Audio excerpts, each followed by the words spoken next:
अशोक गहलोत की सरकार में हुई थी फर्जी भर्तियां।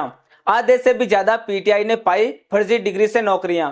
जी हां, गहलोत सरकार का फैलाया हुआ ऐसा ही भर्ती का रायता अभी सिमट भी नहीं रहा। अभी तक राजस्थान के युवाओं का भविष्य 20 मझधार में लटका हुआ है कि वही गहलोत सरकार में एक और फर्जीवाड़े की खबर सामने आ रही है।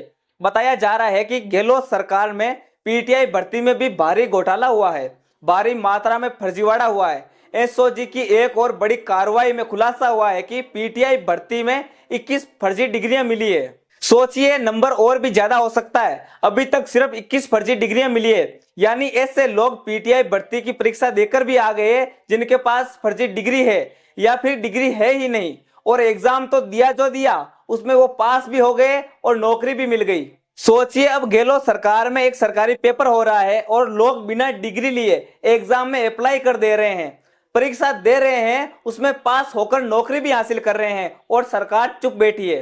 अब आपको बताते हैं सरकार चुप क्यों बैठी है। क्योंकि ये जो धांधली का गेम है ये किसी एक दो लोगों से नहीं होता है, ये पूरा एक चेन सिस्टम होता है। जैसे मानिए किसी व्यक्ति ने उस नौकरी के लिए अप्लाई करा, वो नौकरी के लिए अप्लाई करने के लिए पीटीआई का फॉर्म भरने वहां पर गया, उसने फॉर्म भरा तो उसको अधिकारी ने बोला कि आपके पास तो डिग्री नहीं है, तो फिर वो अधिकारी को बोलेगा अरे समझिए साहब थोड़ा सा ले दे लीजिए, तो अब अधिकारी उससे भारी मात्रा में पैसा ले लेता है और वो दे भी देता है, क्योंकि भाई साहब सरकारी नौकरी है, आगे जाकर पैसा मिलेगा, तो वो उसको पैसा दे देता है और पैसा देकर एक फर्जी डिग्री बना लेता है। अब जो अधिकारी है यहाँ आरपीएससी का है या उस सरकारी कमेटी का, उस सरकारी जगह का जो अधिकारी है वो पैसा लेगा।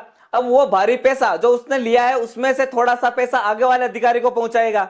अब वो जो थोड़ा सा पैसा उस अधिकारी तक पहुंचा, फिर वो कांग्रेस के गहलोत जी के किसी ना किसी कार्यकर्ता तक पहुंचेगा और धीरे धीरे करते करते गहलोत साहब तक पहुंच जाएगा। ऐसी भर्ती अभी पीटीआई ले लीजिए, कितनी परीक्षाएं हैं, गिनने बैठो तो शायद शाम हो जाएगी।